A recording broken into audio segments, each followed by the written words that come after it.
دا خبرې وشوې. زه خو ګوره جي دا یوازې دا خبر نه ده پوه شوې چې زه به کسان بیا ته به ماله راولې یا به زه کلي ته کسانو ته ووایم یا بل وایي دا اسانې خبرې نه دي. 5,000 کسان 5,000 6,000 کرسۍ لګوم ٹھیک شو جي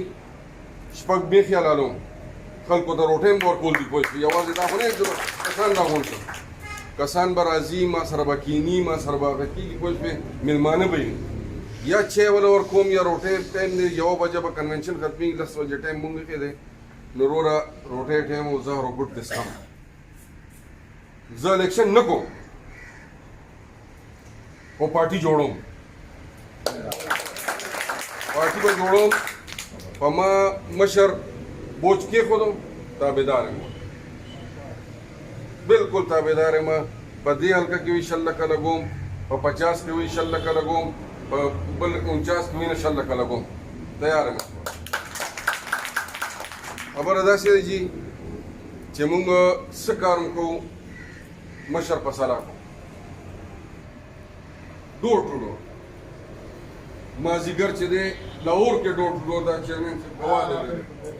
ٹھیک شو ډور ټو ډور ګرځم لګیا یم په جهانګیري کې سهار ډور ټو ډور ګرځم لګیا یم ناست نه یم جي بالکل ناست نه یم ما درته وویل چې بهی په ما څه بوج سوچ دی پوه شوې زما انکار نشته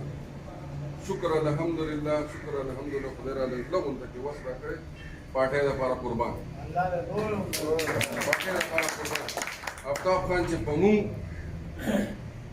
املا تړي نو هغه به پاتې نه راول هغه به پاتې نه راول هغې دپاره به مونږ هر رنګه منډه به کوو هر قسم سړي له به ځو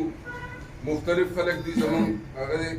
هغې سره زمونږ خبرې روانې دي انشاءالله ډېر زر ښه خلک نامتو خلک چې دي پارټۍ ته را روان خپل ځاني هغه چې به یې مونږ نن میټینګ چې کم کول په چې څومره خلک ګڼ تعداد کې راشي راتلی شئ پوه شوې تاسو وسایل ستاسو شته باقاعده چاله ټرانسپورټ پکار وي ټرانسپورټ هم ورته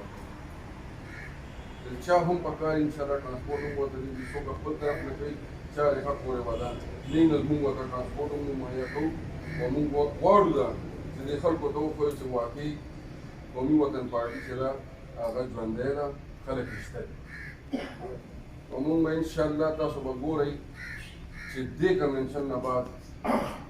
څونه خلک تاسو سره کانټیکټ کوي څونه خلک تاسو سره راځي مونږ دې ته راځو او تاسو به وګورئ انشاءالله موږ آفتاب خان او سکندر خان سترګې به چاته به کم نه راولو پوه شوې او دا پارټي به ژوندۍ ساتو او ستاسو په دواګانو ستاسو په محنت کوي باقي پاتې دا چې کوم هغه دا وطن پاټۍ ملګرو زه خو صوبایي کابینټ ته یې ووایي که نه خلک وایي زه په پاټۍ کې یم مونږ په بله پارټي لیدلې هم نه ده مونږ خو د شورو نه بس قومي وطن پارټي ده بس دا به وي انشاءالله بقایا الیکشن ماحول چې کوم جوړېږي د دې دپاره چې کوم دی نو لکه دا تیزوالی به راوستل غواړي څنګه چې دا ورکر کنونشن جوړېږي د دې کې بھرپور زمونږ به چې ضلع کې مونږ یو ښه ورکر کنونشن وکړو نو نورې پارټو ته به مونږ هله په نظر راځو نورو خلکو ته مونږ که څوک هم داسې لکه هغوی د شمولیت خواهش لري یا دغه لري هغوی به بیا ځکه لري چې کله زمونږ په ضلع کې مونږ خپل هغه فیس خپل مخ د پارټۍ وښو نو هلې به دا خلک مونږ ته متوجه کېږي زما په خیال په ورکر کنونشن باندې چې کوم دی نو مونږ له ډېر زیات توجه پکار ده او دا بھرپور طریقې سره مناول دي د دې چې د هرې حل کې زمونږ چې کومې حل کېږي چې د هغې نه ښه بھرپور طریقې سره راشي او بقایا لکه د چیرمین صاحب باندې به ټول بوج نه اچو زه د خپله طرفه فلحال په انیشل سټیج کې 10,000 روپۍ ورسره د دې ورکر کنونشن دپاره آغاز کوم او نور هم انشاءالله چې کله دغه پروګرام جوړ شي نو بیا به نور انشاءالله هغوی سره بیا تاسو سره بیا پکې نور هم کنټریبیوشن کوو ځکه چې دا ټول پارټي چې ده نو دا یو کس نشي چلولی